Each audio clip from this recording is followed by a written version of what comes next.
Frank Zafiro writes gritty crime fiction from both sides of the badge. As a former police officer, he has lived one side and seen plenty of the other, and his work reflects that authenticity. The police procedurals, check out his River City series. For hard-boiled tales from the criminal side, give Spoke Compton a try. And if you like private investigator stories, then Stefan and mysteries are for you.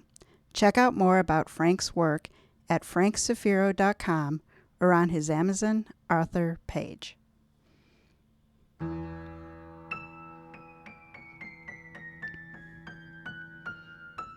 Welcome to Mysteries to Die For. I am TG Wolff, and I'm here with Jack, my piano player and producer. This is a podcast where we combine storytelling with original music to put you at the heart of murder, mystery, and mayhem. Some episodes will be original stories, others will be classics that help shape the mystery genre we know today. These are arrangements, which means instead of word-for-word readings, you get a performance that's meant to be heard. Jack and I perform these live, front to back, no breaks, no fakes, no retakes. This is Season 4, A Word Before Dying. This season contains original stories written just for you and built around that classic mystery theme of the last word before dying. Episode 4 is about family matters. This is Finding Hiawatha, a Stefan mystery by Frank Zafiro.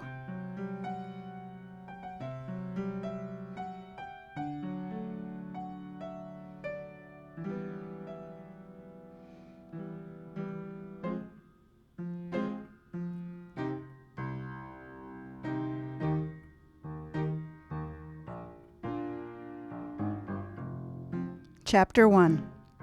It's a weird situation, Anna said. You've been a cop for how many years? I asked. I'm sure you've seen plenty of weird situations. Of course, she thought about it for a second, but most of those were straightforward in their weirdness. I stared at her. You're going to have to explain that one. We were sitting on a blanket at Coeur d'Alene Park in Brown's Addition neighborhood. You'd think that with what happened to me here last year, I'd want to avoid the place. Instead, I felt strangely drawn to it, despite the ill memories. The thought of that day brought a tinge of the panic I'd felt the moment of the gunshot blast. I forced the emotion aside, though not before glancing down at the lower leg prosthetic where it lay stiffly on the blanket. The material from my khakis hung loosely around it. Come on, Steph, Anna said. You were a cop. You know what I mean. I shook my head. That was a long time ago, and only for a few years. So, no, I really don't. She fixed me with a searching look, her intelligent dark eyes seeming to pierce any walls I might consider throwing up between us. Then she said, What I mean is that most of the weird things I encounter aren't a mystery, like last week, when I went on a domestic where it was pretty clear that the brother and sister arguing were... She gave a shudder. Anyway, that was weird, but I knew what was going on. Most patrol weirdness is like that. Strange, but known. This call was strange and unknown, I asked. Exactly. She snapped her fingers. There was a bit of mystery to it. I understood what she meant now. People think cops are constantly surrounded by mystery, but that isn't the reality. Even in my short 3-year career, I learned the truth about that. Most of the time, the cops were somewhere between pretty sure and completely certain on the truth concerning the situation. The bulk of the work is in ferreting out the facts that will prove that truth to an evidentiary standard. First, probable cause for an arrest, and then ultimately, beyond a reasonable doubt, for a conviction. Very seldom do cops face the true, what really happened here mystery. Cops. Now I think of cops. That's how I think of them now. There was a time when I would have said we. Tell me about it, I said. Anna nibbled on a grape, considering for a moment. Then she explained. Jameson Burrish was a wealthy man, though to hear Anna describe things, I guess he was somewhere between not having to worry about money and having so much he needed someone else to manage it for him full time. But in River City, the threshold for wealthy was much lower than in some parts of the country. Burrish had a daughter, Sadie, his only child. However, he had all but adopted his nephew, Arnzel, after Arnzel's parents died. Both were at Burrish's side 3 nights ago when he passed away from a long illness. Cancer, I asked. Liver disease, Anna told me. Apparently, Burrish was a heavy drinker all his life. Eventually, it caught up to him. All things do, I mused. He was expected to hang on for a while yet, Anna continued. There was an attending nurse, but she was only there during the day. The plan was to bring on a second nurse if or when he deteriorated. So his death wasn't expected, I asked? The timing was just off? A little, she said, but not suspiciously so. The medical examiner said so anyway. You talked to the ME, I pressed. I'm getting to that, she said. The day of Burrish's passing was uneventful, but around 7 that evening, after a late dinner, his condition worsened.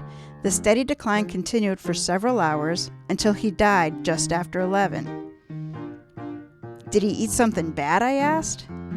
Anna shrugged, breaking off a corner from an already small square of cheese. No way to tell that night, she said, popping the morsel into her mouth and chewing. But they'll do an autopsy, I asked. She nodded and then shrugged. I assume so. That'd be above my pay grade. I understood what she meant. If you were the responding patrol officer, who is the detective? Detective Towers, she said. He's been around a long time. Do you know him? Briefly, I said, but didn't elaborate. Tower had seemed an all-right guy, but when I associated with him, it was during that case that was easily the low point of my life. I didn't feel like revisiting it now. Well, said Anna, tearing off another mouth-sized bite. He didn't come out right away, anyhow. Why not, I asked. Because, she said, by all accounts, it was a natural. She meant a natural but unattended death. These scenarios wouldn't require a police response if attended by medical personnel. Since it was unattended, a patrol officer was sent to determine if further investigation was warranted. The majority of situations involve police or people who, like Burrish, had long-time health issues, were of advanced age, or both.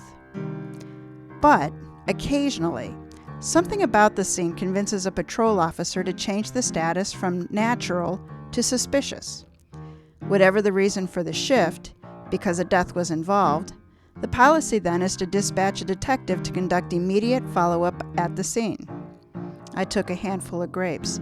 So what made you decide to wake up the detective? It got a little weird, Anna said. As Burrish lay in his bed, drawing his last breaths, both Sadie and Arnzel were at his side. Burrish had difficulty speaking, his voice barely a broken whisper. As he struggled to say what would be his last words, his daughter and nephew leaned forward, straining to hear what he might say. And did he say anything, I asked? Anna popped an itty-bitty piece of cheese into her mouth, chewed, swallowed before answering. Then she nodded and said, He did. He looked right at them and spoke his last word before expiring.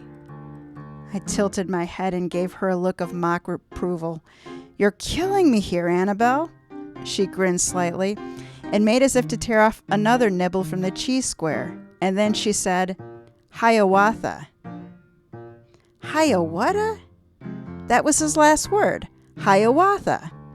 I shook my head and spread my hands in confusion. See, Anna said, I told you. Weird.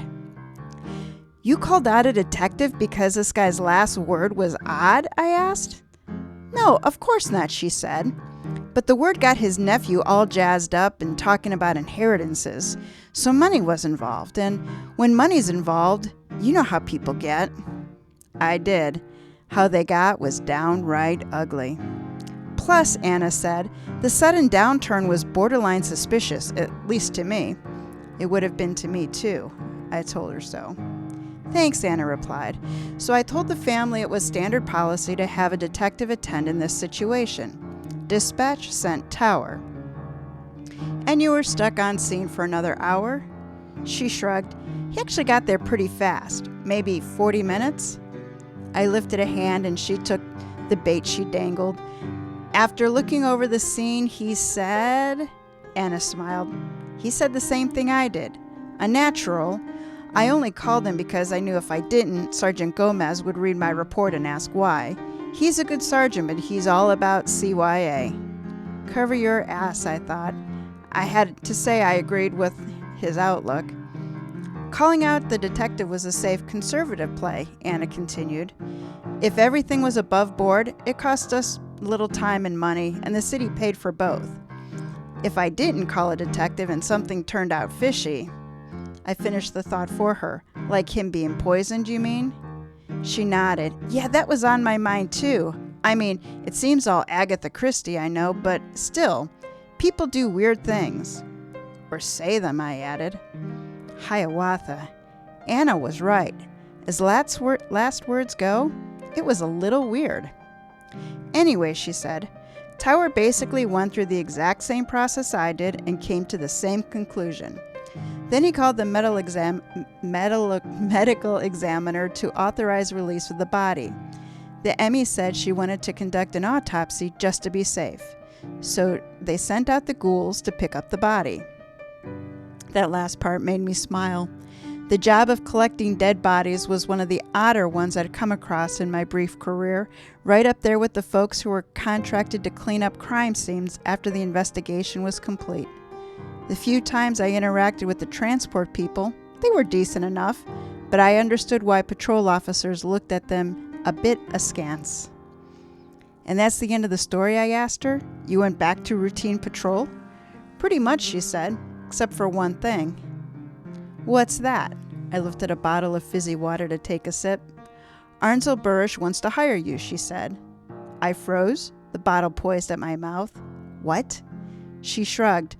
Arnsel followed me out to the car after Detective Tower left. He was convinced there was some secret message in Burrish's final word. He demanded I looked into it. Demanded? I raised an eyebrow. I bet that went over well. People demand things all the time, Anna said easily. I try to remember that while I may work for the citizens of River City, I don't necessarily take my orders from them.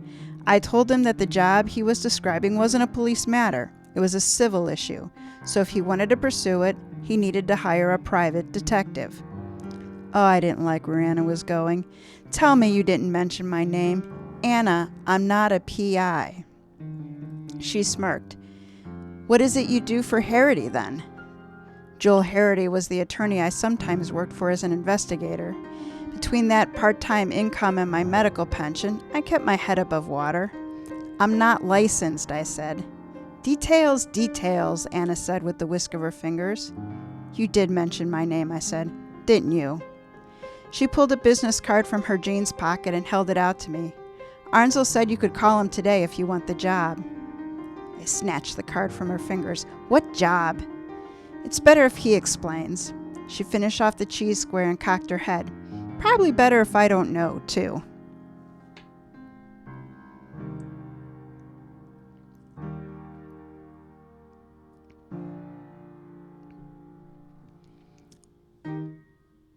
Chapter 2.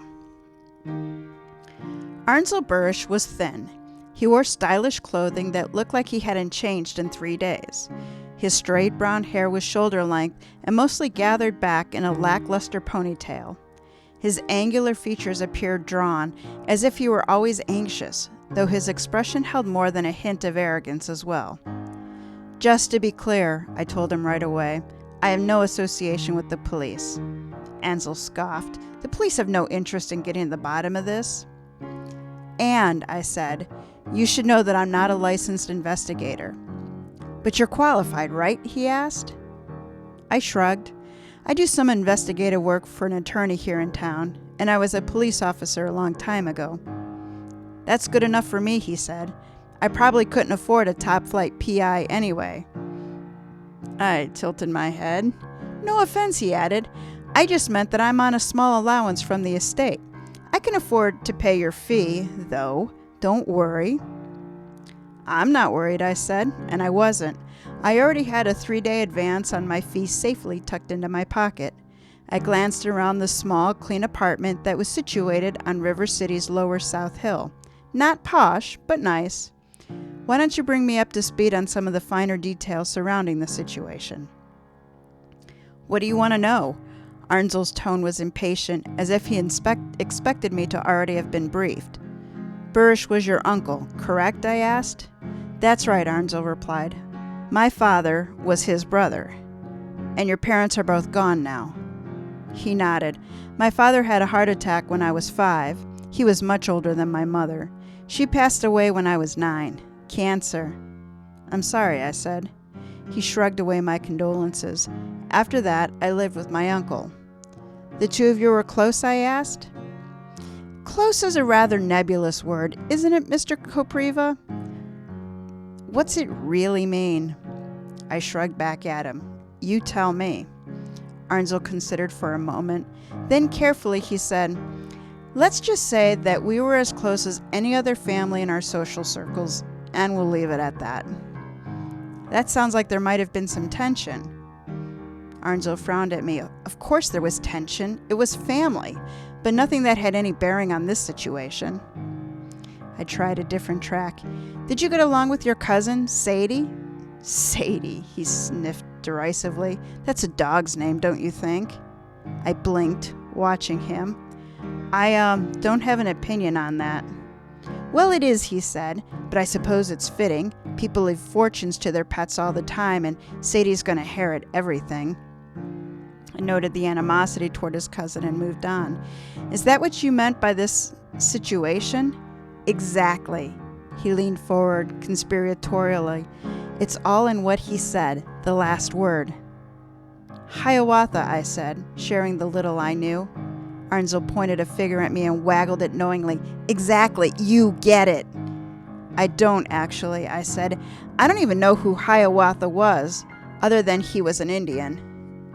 Arnzel scowled. He was indigenous, or if you can't manage that, at least say Native American. Sorry, I said quickly. I didn't mean to offend. I'm used to it, he said tersely. I looked him over again. His features were very Caucasian, very Anglo. But that didn't mean... Are you indigenous? I asked. Me? Arnzel touched a hand to his chest. No, don't be absurd. I'm an historian. He blinked at that.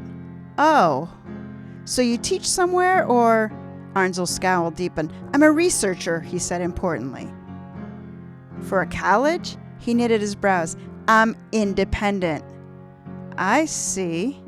I'm working on a book, he said. He held up his hand and swept it slowly across an imaginary marquee. The Forgotten Chiefs of the Pacific Northwest, he said reverently. Forgotten, I echoed. He nodded. Everyone's heard of Chief Joseph, right?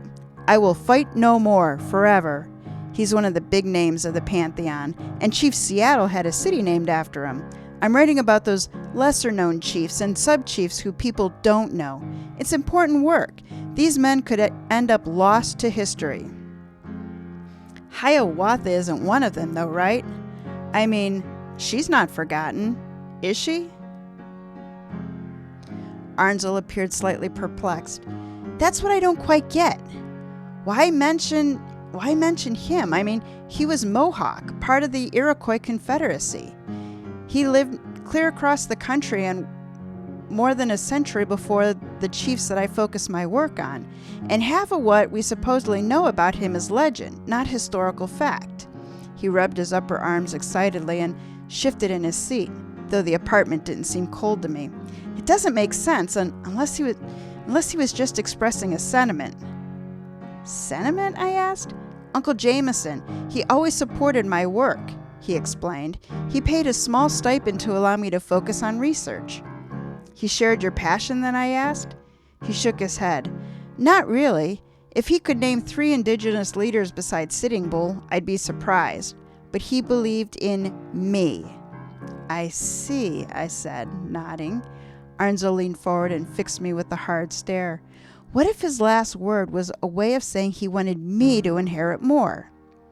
I frowned. I don't quite understand the leap you're making. What did his will say? He left no will, Arnzel explained, and Sadie is his only child. By law, she gets everything. I could sue, of course, but I can't afford an attorney."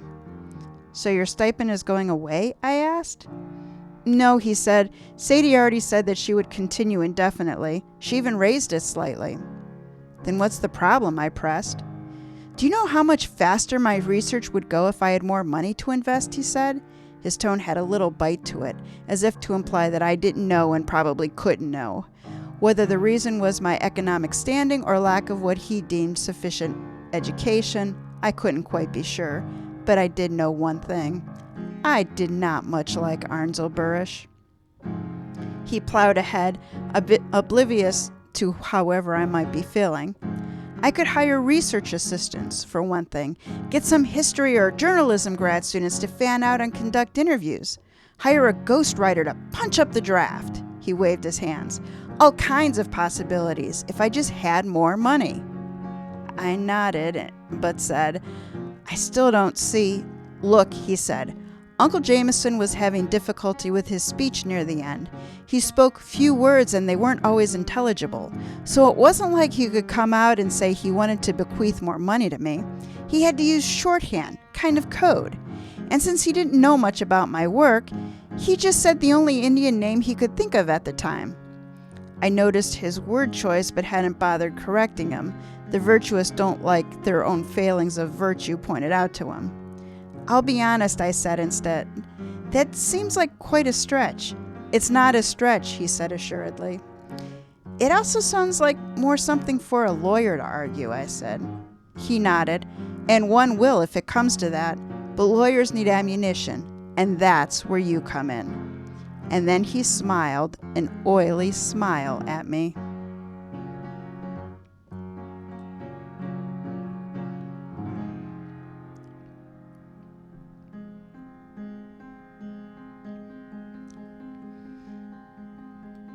Chapter 3.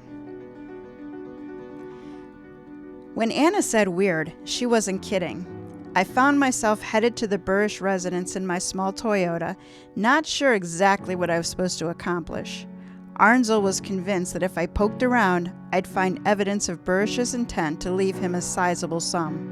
It was an unrealistic expectation, and I told him so. He snapped back that I was only trying to renegotiate my fee. I'd assured him I wasn't and almost told him to fuck right off, but then decided that I liked the feel of the folded bills in my pocket. I could ask a few questions. Once it was clear his paranoid beliefs were smoke, I'd be done and have no ethical qualms about the fee I'd earned. The Burish home had an understated grandness to it. Large but not huge, well-tended grounds but nothing ornate.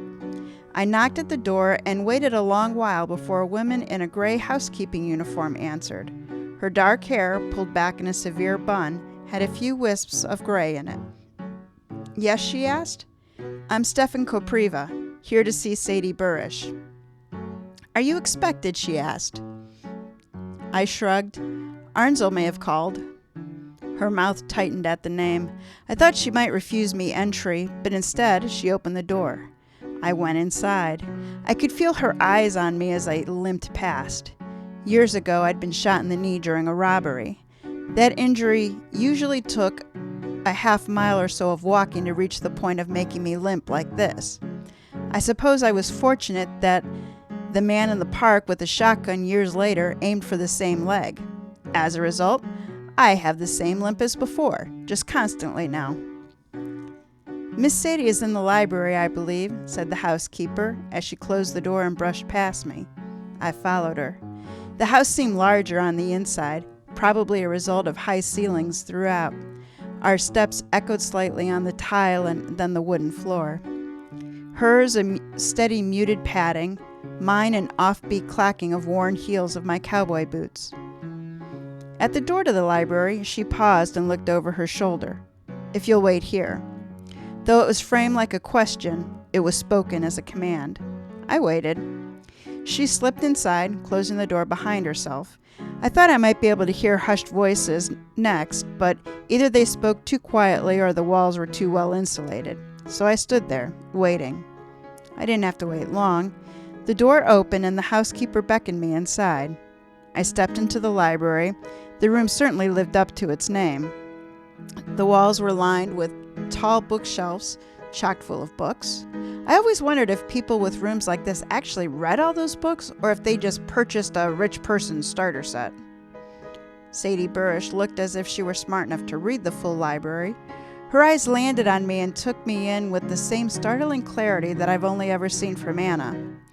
She wore casual slacks, a white shirt, and a burgundy button-up sweater.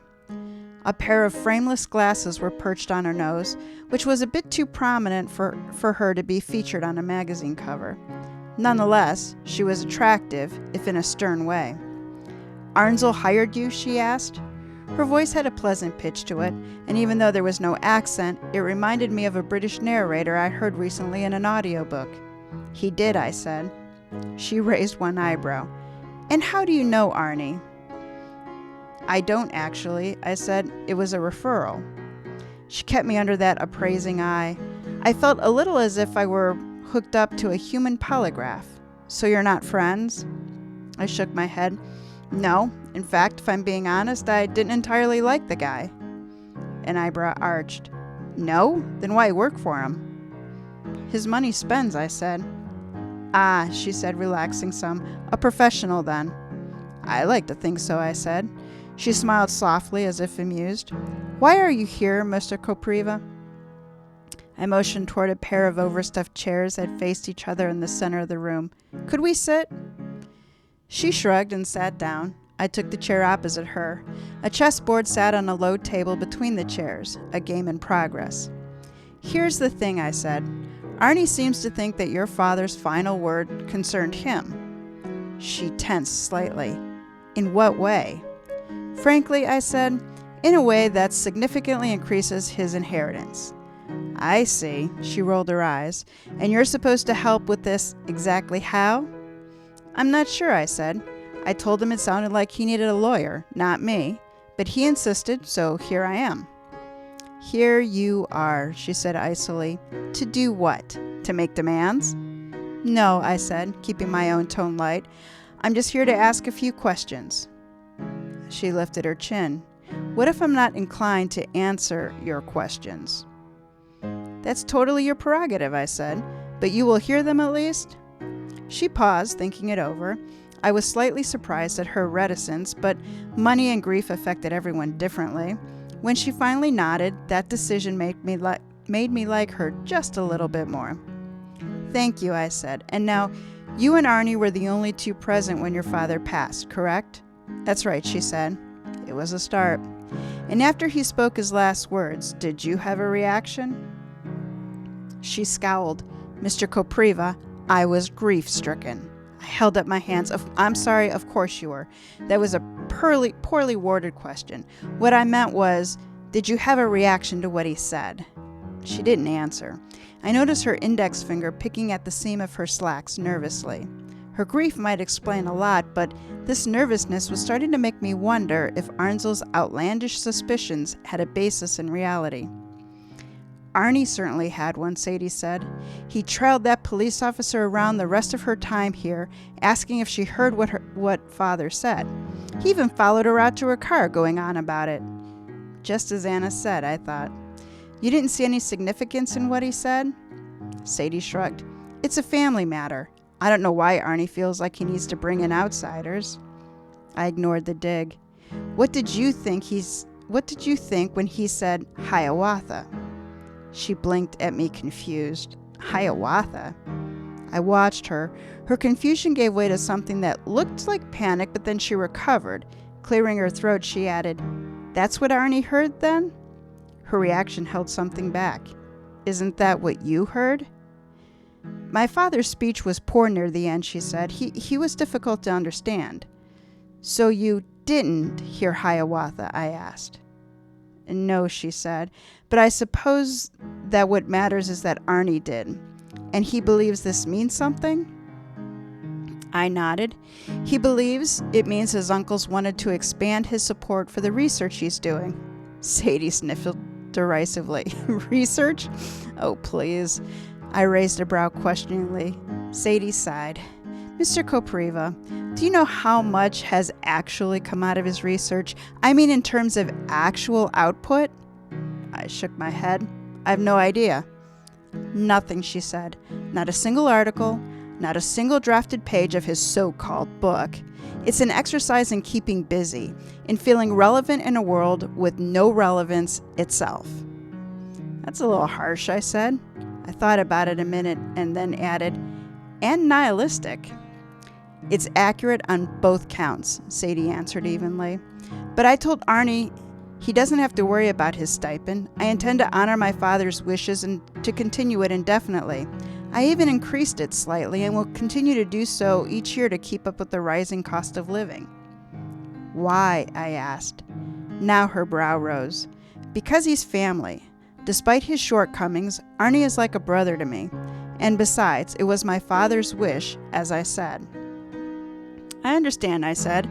Is there anything else you can tell me that might help satisfy Arnie's concerns? She thought for a moment. I don't believe so. Thank you for seeing me, I said, and I meant it. Despite her having an icy demeanor, there was something about Sadie that made me like her. Maybe it was the steel I sensed in her. She gave a small nod. Good day, Mr. Kopriva.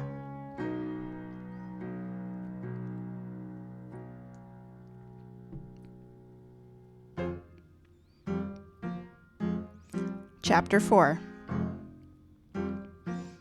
That night, Anna had to work, but she called me from the patrol car to say hello just before midnight. Maybe I shouldn't have called you so late, she said. You probably have to get up early to work on your case. Not really, I said. I think my only move at this point is to go tell Arnie he's wrong. No leads, she asked. I don't know what a lead would even look like in this situation, I said. It's like hunting for leprechauns. In that case, look for rainbows, Anna said. She got a laugh out of me. You're a lot of help. Hey, I got you the job, she said. You want me to solve the case for you too? That'd be nice, I said. How about this, she said, pretending to be put out. I got a message from Tower when I got back to work. Autopsy came back clean. I heard her patrol radio chirp in the background. She fell quiet while the dispatcher spoke. Then she said, Gotta go, a domestic. Be safe, I said. The next morning, around 10, I returned to Arnzel's apartment. I knocked on his door, but no one answered. Frustrated, I continued knocking for a long while until finally the doorknob rattled and the door swung open. Why? Arnzel Burish was a mess. Most of his hair had slipped from the ponytail and was in disarray. His button-down shirt was half tucked in with the tail of one side dangling at his thighs. And the zipper of his pants was halfway down. The expression on his face was slack with a trace of befuddlement. Are you all right? I asked. Arnzel stared at me, blinking. Then he nodded slowly. I'm good, he said hoarsely. Can I come in? I asked. He paused, digesting the words. Then he nodded. Sure. He stepped aside, sweeping his arm. Sure. I entered the apartment, expecting to see the remains of a party, but the place was as orderly as it had been before. What's up? Arnzel said, shuffling into his kitchen. Just thought we should talk, I said. Are you hungover? You want me to come back later? No, Arnzel said, reaching into the cupboard and removing a bag of coffee. I was going to call you anyway. What about? I asked. The postcard, he said. What postcard? I asked. He motioned toward the counter. It arrived in the mail yesterday. While Arnzel made coffee, I examined the postcard. It was a photograph of the iconic clock tower at Riverfront Park. The River City motto, near nature, near perfect, were the only words on the front. I flipped it over. Aside from Arnzel's address, only a single sentence appeared on the reverse. His wallet is missing. The letters were all written in a block style. I'm sure a handwriting expert could make some observation about the person who wrote it, but that was out of my depth.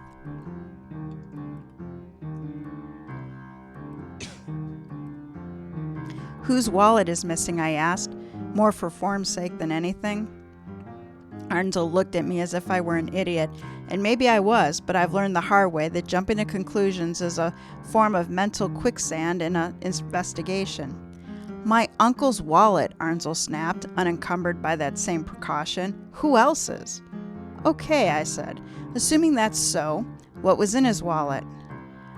I'm sure it was the proof of his intentions regarding my inheritance, Arnsel said, putting the pot onto the coffee maker and flipping the switch. I guess I didn't need your help after all. I had an angel on my side. I stared down at the block printing. Yeah, but who? Who cares, he said. It's what's written, not who wrote it. I didn't feel like explaining to him how the court attached credibility to every statement, nor how anonymous statements carried virtually zero of said credibility. He'd find that out if he ever got that lawyer. Instead, I said, what did his wallet look like? Arnsel rubbed his upper arms as if they were cold, then pitched the bridge of his nose. Don't all wallets look the same? No, I said, working to keep the sarcasm from my voice. He waved me off. Well, I'm sure it was some kind of nice leather. It wasn't enough. So, wallet isn't a word he used for his briefcase or a satchel or... Arnsel scowled at me in confusion. Why would it be? I don't know many people who routinely carry legal documents in their wallets, I said. Arnsel glanced away, watching the pot impatiently as it filled with dark liquid. Do you travel in wealthy circles much? He said absently. No, I admitted. Well, there you go, he said. I bit back a sharp reply. Instead, I forced my voice to remain even. I don't think it's a socioeconomic thing, I explained. It's more like a physics thing. A lot of paperwork like that doesn't fit into a man's wallet. Arnsel let out a long sigh. Well, there must be something in it or it wouldn't be missing, would it? I shrugged. Someone could have stolen it for the cash in it. Please, Arnsel scoffed. People like us don't bother stealing a few dollars from a dead man's wallet. If we're going to steal, it's going to be something big. He threw me a sideways glance, like an inheritance. I see, I said. So you want me to follow up on this? He lifted his chin to me. Did you use up all of your advance? No, I admitted. Probably not. Then chop chop, Arnsel said, pouring himself a cup of coffee. He didn't bother to offer me one. And don't mess it up either. I want what's mine. As much as I would have liked to be rid of Arnsel Burrish, I had a personal code to always earn my fee. One trip to interview one person didn't quite measure up. So I headed back to the Burrish home with a postcard tucked into my jacket pocket. The housekeeper didn't seem any happier to see me this time around. However, I got fewer questions and no waiting before I was ushered into Sadie's presence. This time we spoke in the sunroom, where she sat on a large wicker chair that faced north. Without asking permission, I took the seat next to her. Tea, she asked? I shook my head. The sun spilled into the room, providing a pleasant warmth. That surprised me, given the orientation. Do you get good sun in here year-round? Oh, yes. This facing keeps us in the sun's path all day and most of the year. Only in the dead of winter are we too far north. And even then, she pointed to a sunroof, we still get some oblique rays. She turned back to me. But you didn't return here to talk about astronomy, Mr. Kopriva. No, I said. I came to ask about a missing wallet. Her eyes flashed. It was only a moment, but it was unmistakable. And what am I supposed to know about that? I withdrew the postcard and handed it to her. She read it, and her face fell. A second later, she collected herself again. This proves nothing. I nodded. I know. It's not even written in real handwriting, she said. I agreed again. I know. She handed it back to me. Then why show it to me? I took the postcard into my pocket. Because Arnie has it, and he'll give it to his lawyer, and his lawyer will get some mileage out of it no matter what. She raised her chin in authority. So this is a form of blackmail, then? No, I said. All I want is the truth. That's what you want, Sadie asked. Because I don't know if that's what Arnie wants. He wants whatever nets him the most money. Probably, I admitted, but I'll settle for the truth. She stared at me for a long while. Then she motioned down toward my leg. Would it be rude of me to ask what happened there? I looked at the leg that no longer bent like it used to. Some people might think so. But do you? She pressed. No, I said. I was shot by a man with a shotgun in Coeur d'Alene Park about 1.5 years ago. Why? She asked. I was pretty sure things like this didn't happen in her world. I assume, I said, he intended to kill me because of what I knew. She considered my answer. Was it the truth, what you knew? I nodded. It was. She thought a moment and then asked, Do you have family, Mr. Kopriva? The shift in topic was abrupt, but I rolled with it. Not really, I said, thinking of the recent events surrounding my mother. My parents are gone. My grandmother raised me, but she's gone now too. Then you may not know this, she said, but the truth is often a difficult thing where families are concerned. I smiled grimly. Oh, I know. She watched me a little while longer and then nodded. Yes, I believe you do. Very well, I will tell you the truth, and you may do with it what you will. Thank you, I said. She matched my smile. Don't thank me yet. After you hear what I have to say, you may not feel gratitude.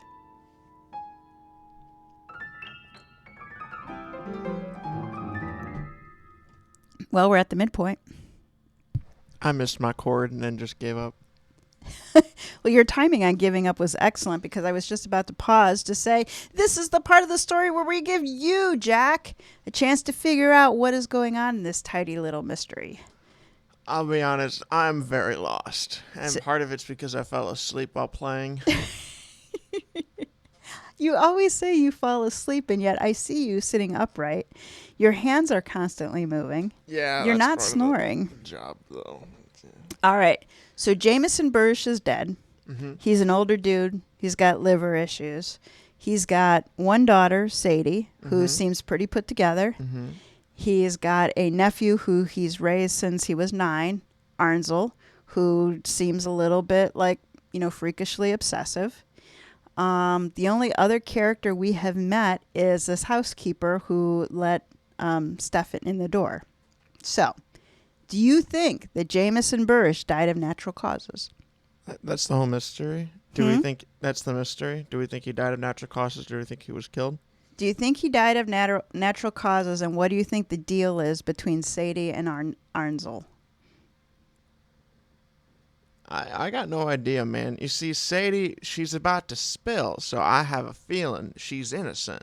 She might not be completely innocent in all regards, but she's innocent in murder, or else she wouldn't say none of this, She is about to spill. That's why we put our break here. Exactement. Before we go into her big reveal, though, let's remind people that they can join our newsletter On the Prowl.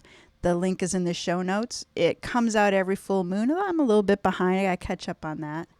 And you can check out past editions on my website. And if you missed it, it's never too late. Razing Stakes, the third book in my Jesus de la Cruz series, is out. Came out in February. Here's the back cover. The first day of summer is the last day of a young accountant's life. Colin McHenry is out for his regular run when an SUV crosses into his path, crushing him.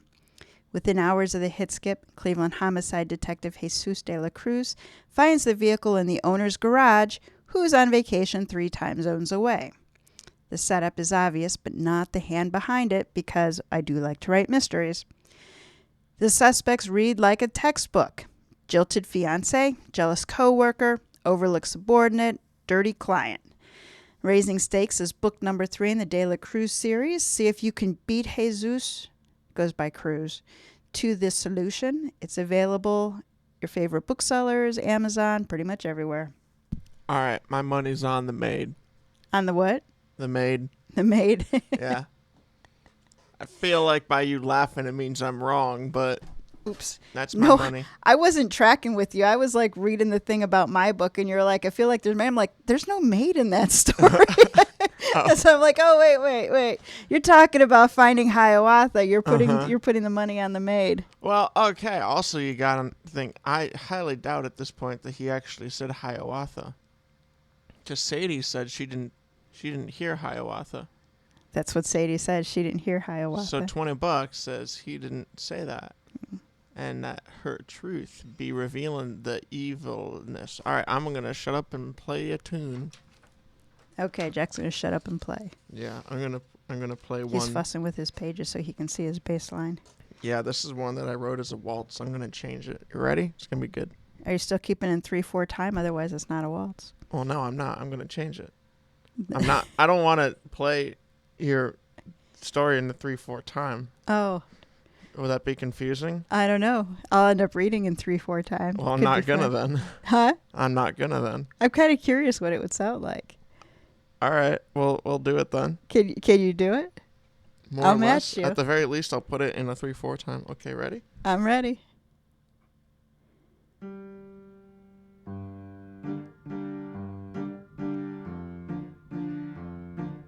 Chapter 5. Let's start with this postcard, I said. Do you know who sent it? No, not for certain, Sadie admitted. Any guesses, I pressed? Sadie nodded sadly. If I had to, I'd suspect Patricia. I cocked my head. Patricia is? The housekeeper, she said. She's been with us for a decade, so if it was her, that is a betrayal that stings. But her loyalty was always to my father, not to me. Sending this missive to Arnsel was no doubt a play for her own self-interest. In what way, I asked. She took a deep breath. Last week, she told me she intended to retire after my father passed. I congratulated her. After my father did pass, she mentioned a severance package that I found excessive. When I said so, she claimed that my father had promised it to her. You don't believe her, I asked. I wouldn't say that precisely, she said, but my father was very clear with me regarding his wishes in the weeks up to his passing. If he promised such an extravagant package to her, I'm sure he would have mentioned it. So you refused, I guessed. I did, she said, although I told her this morning that I would meet her demands halfway. I was surprised, and how did she respond? Sadie considered my question. I would characterize her response as grudgingly accepting. I nodded. Do you think she'll admit to sending the postcard to Arnsel? I doubted, Sadie said. Sending it may have been a way to garner his appreciation after her discussion with me didn't work out. By now, it would derail our current arrangement. I think it'd be best for everyone if we simply let the origin of the postcard remain a mystery for the moment. Arnsel's lawyers won't do that, I said. Clearly, she said, but that is a concern for another day. Shall we move on? All right, I said. Is the wallet missing? No, Sadie said, and if you like, I'll get it for you. I nodded. I'd appreciate that. Sadie made no move to follow through with her promise. First, she said, there's something I should tell you about Arnie. What's that, I asked. She didn't hesitate. He's a heroin addict. I paused, taking in her words. Suddenly, many of the things I'd seen fell into place and made a certain sense. His mannerisms, the rubbing of his arms as if cold, and how disheveled he seemed that morning fit the profile of a user. I knew heroin was a drug that took its time eating away at a person. I'd seen users maintain their lifestyle for years, the drug only whittling away at them until finally toppling down into a realm of addiction. People were able to keep their jobs and their marriages intact until then. Was that Arnsel, a user still gliding along with his life not yet in pieces? You know I'm telling you the truth, Sadie said evenly. I can see it in your expression. Maybe, I allowed. You used to be a police officer, Sadie continued. You've seen drug users before. True, I acknowledged. Then you know the path that the lives inevitably take, she said.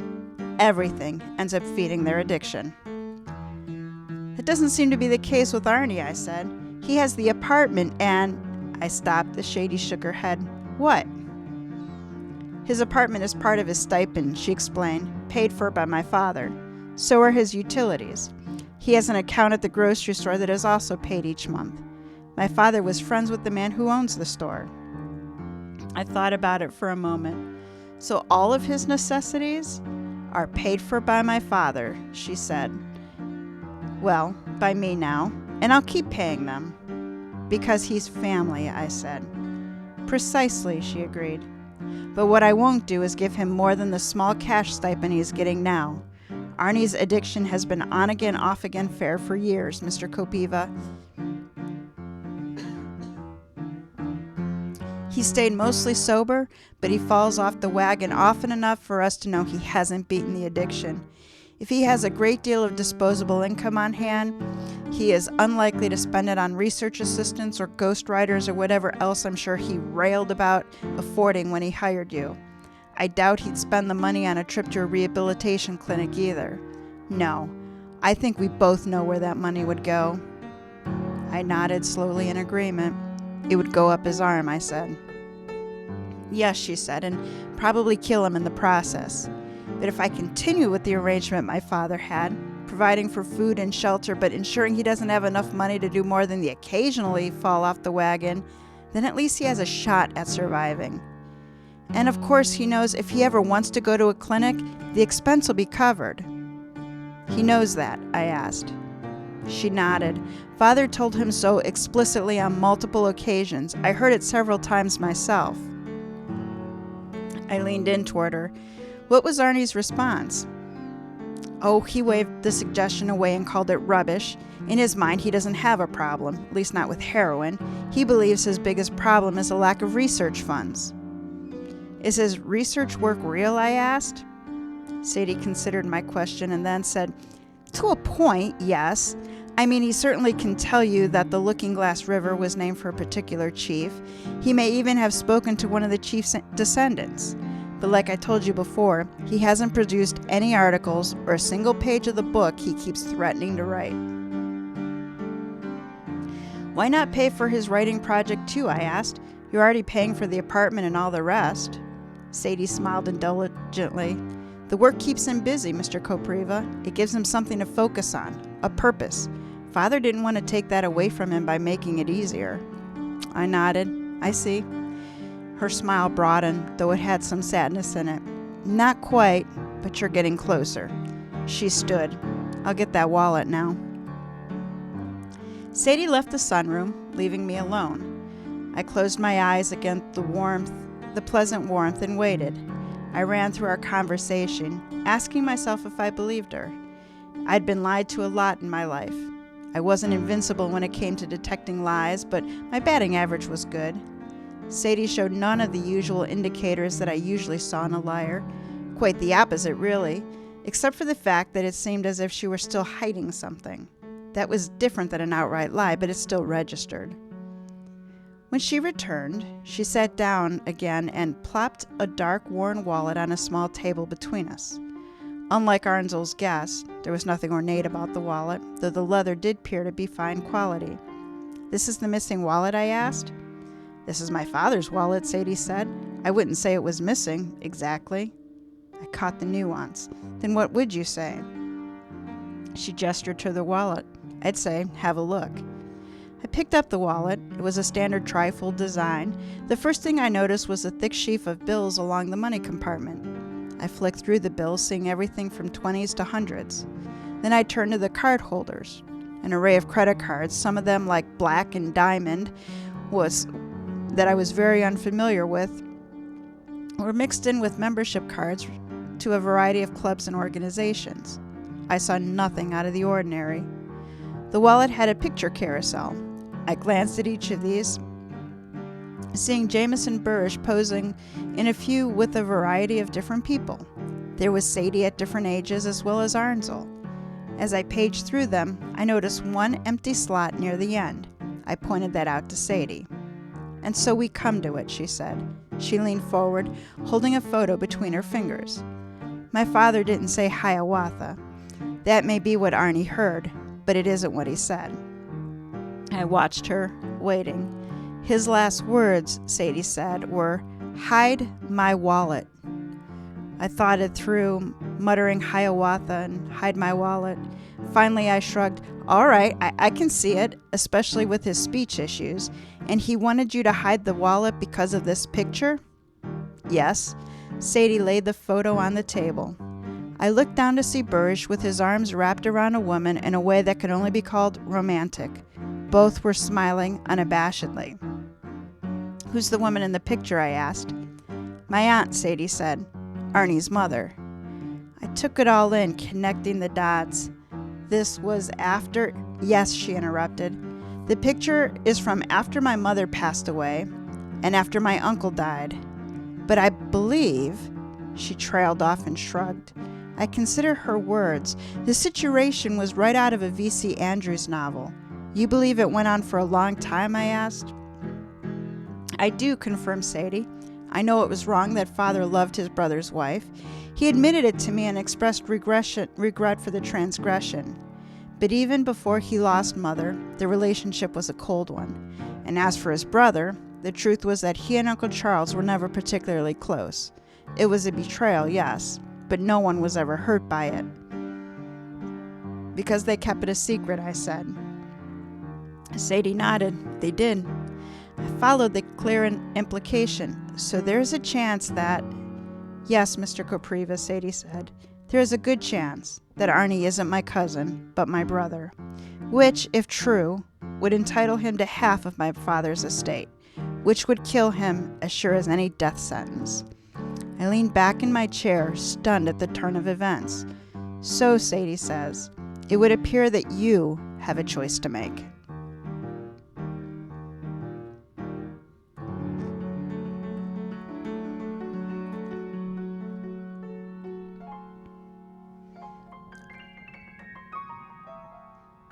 I hit the wrong chord again.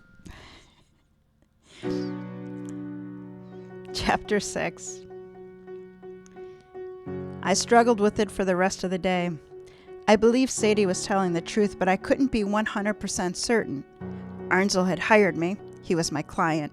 I may not be a licensed investigator, but that didn't mean professional ethics didn't apply. I was obligated to tell him what I knew.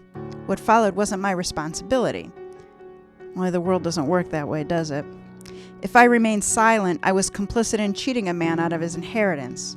True, a DNA test may reveal him to be exactly who he thinks he is, Jameson's Burrish nephew. But if it proved him to be the man's son, didn't he deserve to know? And didn't he deserve his rightful share? I thought of how Arnsel described his relationship with Burrish. They didn't seem especially close.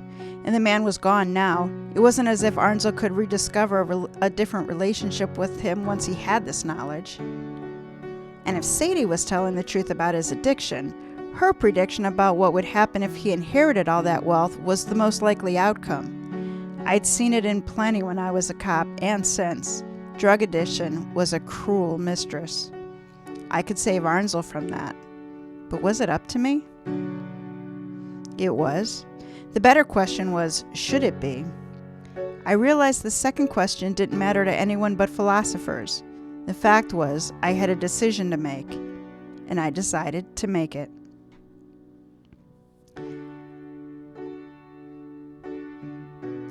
Arnsel looked a little better that evening when I visited him. I now spotted small mannerisms of a heroin user that I hadn't spotted before.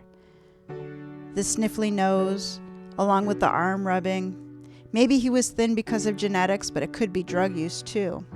How could I know? What did you find out? He asked me. I stared at him for a while. He narrowed his eyes impatiently. Well? Why didn't you tell me about you using drugs? I asked. His eyes widened slightly, then he scowled. How is that any of your business? Wasn't before, I said. It is now. How? He said. Have you ever considered going into rehab? I asked him. Ansel scoffed and waved his hand. Don't be stupid. I can quit any time I want. Rehab would help, I said. Rubbish, he said. Now tell me what you found out. I slowly withdrew the postcard and placed it on the counter. The wallet isn't missing, I said. He frowned. How do you know? I saw it, I said. I even looked through it. And? He asked. I shook my head slowly. There was nothing in it. His frown deepened. Nothing at all? Cash and credit cards, I said. A few pictures of Sadie and you. He glanced down at the postcard, dejected. So this is someone messing with you, I told him. He looked, his features hopeful again. And what about Hiawatha? What did you find? Nothing, I said. There's nothing to find. Just an old man trying to say he loved you by uttering a word that he knew would be meaningful to you. Arnsel stared at me, mouthing back some words that I'd just spoken. Then he shook his head in disbelief. No, that can't be. It is, I assured him. I'm sorry. He leaned back against the counter and rubbed his upper arms. So that's it? For my part, yes, I said. But at least you still have your stipend. He nodded and I turned to go. When I reached the door, I turned back. Arnie? He looked at me, his expression still crushed. Good luck with your research, I said. And then I turned and I left.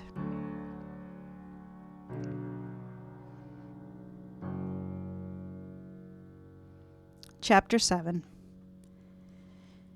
That night, Anna and I had a simple meal at my house. After the dishes were washed and stowed, we settled on the couch with a glass of wine.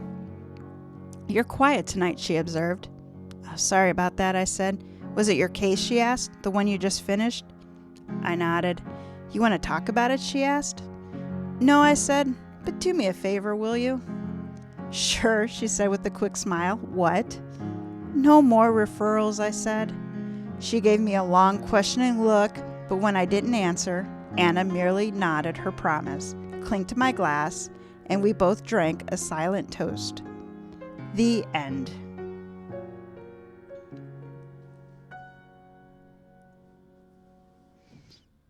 Well, that was depressing.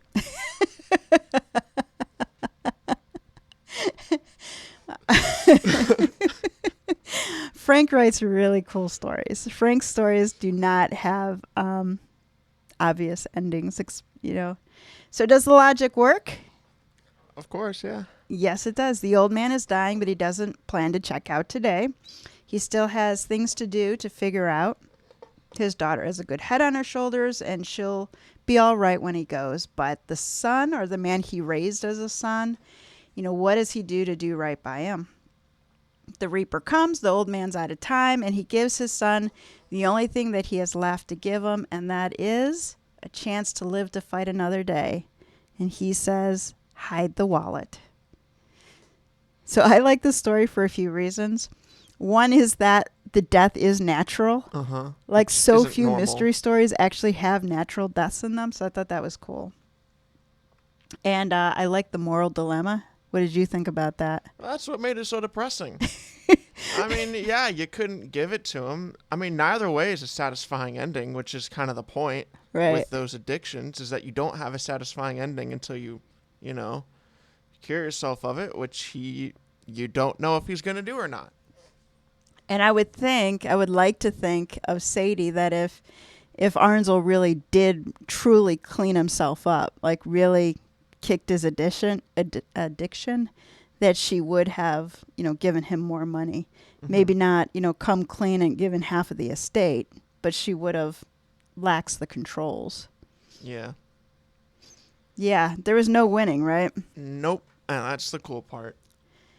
I guess that's not the cool part, but that's the interesting part. Yeah. Frank wrote us a really cool story, so thank you to Frank for that.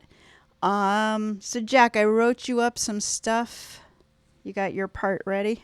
I indeed do. This is quite a few pages. Well, it's 2 pages, but you ready? All right. About Pacific Northwest Native tribes. Living in Indiana, our history classes taught us about Tecumseh and my favorite chief, Little Turtle. Little Turtle was a chief of the Miami people and led his nation to victory against settlers pushing into parts of Ohio, Illinois, Indiana, and Michigan.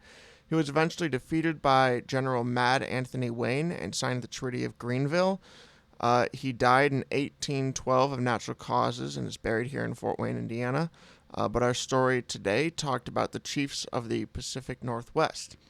Something Mom and I know nothing about, but when has that stopped us? Never. A website called That Oregon Life posted in November 2021 about 10 amazing Pacific Northwest Native Americans we need to know about. Oh yeah, I just read that wrong. Anyway, you can check out the link to that, which is called That Oregon Life, in our show notes. Wait, is it in our show notes? Or did I just say that for no reason? Yeah, we'll put the link to the full article in the show notes, but here's just a few of them. Here's a sample. Old Chief Yosefi, or Joseph, from 1785 to 1871. Dude lived a while. Chief Joseph the Elder, leader with peace, wanting a spirit of coexistence. We have to proofread these. I think you have to proofread them too. Well, the one sentence is, the died in 1912. That's the first 4 words. Huh. Maybe I do have to proofread a little. You have to proofread too. Yeah, but that's not fun. Chief Joseph the Elder was an early convert to Christianity and entered into a treaty that gave up a treaty what gave up a portion of their tribal land for a commitment that the whites would not encroach their sacred Wallowa Valley. Yeah, there's a lot of typos, my fault.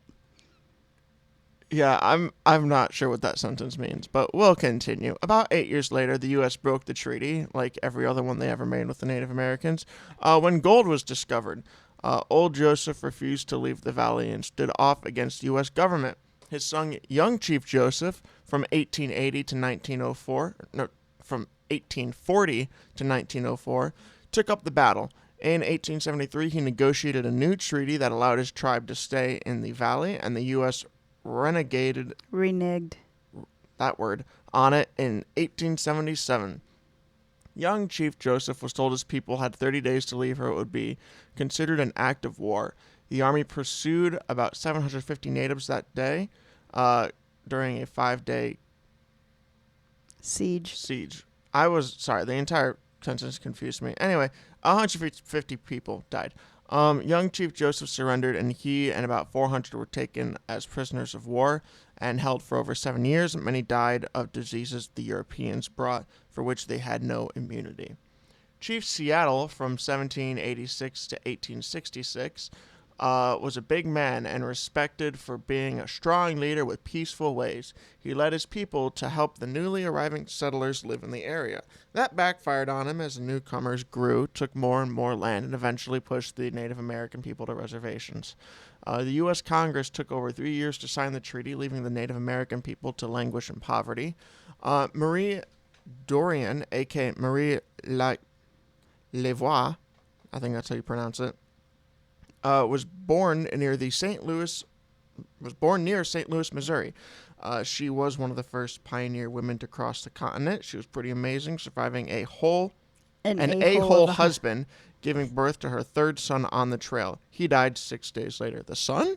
Yeah. Oh, that's depressing. Yeah. Anyway, next up, watching her a-hole husband, all the men... What? Watching her a-hole husband... So, on the trail, she had to watch her husband and all the men be killed by a rival tribe, and she fled with her 2 boys into the Blue Mountains in the middle of winter. Man, that sentence, these are confusing. Yeah, I really need to do a better job proofreading. She tucked her children into a burrowed wrap in fur and kept going for help. The Walla Walla tribe rescued her and her sons. She is called the Madonna of the Trail, Walks Far Woman, and Madame Dorian. Kennewick Man, the Ancient One, was found by accident in 1996. The Kennewick Man is the skeletal remains of a man which is between 9,200 and 9,600 years old. He is a prehistoric Paleo-American, one of the first people to live in the North American continent. Chief Don Ivy, from 1951 to 2021, was a leader, educator, and scholar. He created programs that did many things, like help teens get workplace skills and jobs. It seemed everything he did was to make people's lives better and to build them up. Sadly, he died last July. Esther Ross, from 1904 to 1988, was an establishing... In establishing the Point Elliott Treaty, the U.S. did not recognize the Stillaquamish tribe, which meant people of the River Tribe. Esther fought most of her life to change that, taking the government to court and relentless demonstrating. In October 1975, when she was 72, the U.S. recognized the tribe, who gave Esther the rank of chief. Oh my gosh, I can't read for the life of me. Well, it didn't help all the typos I left you in there. Anyway, it was fun. So let's learn a little bit more about Frank. So like I said at the beginning, Frank Zafiro writes gritty crime fictions from both sides of the badge. As a former police officer, he's lived on one and seen plenty of the other. For his police procedurals, check out his River City series.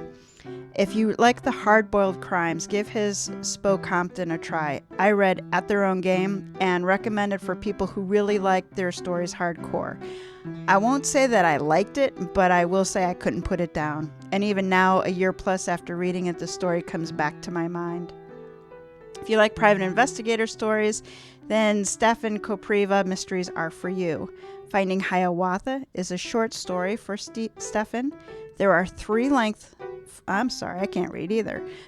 full-length stories, Waist Deep, Lovely Dark and Deep, and Friend of the Departed.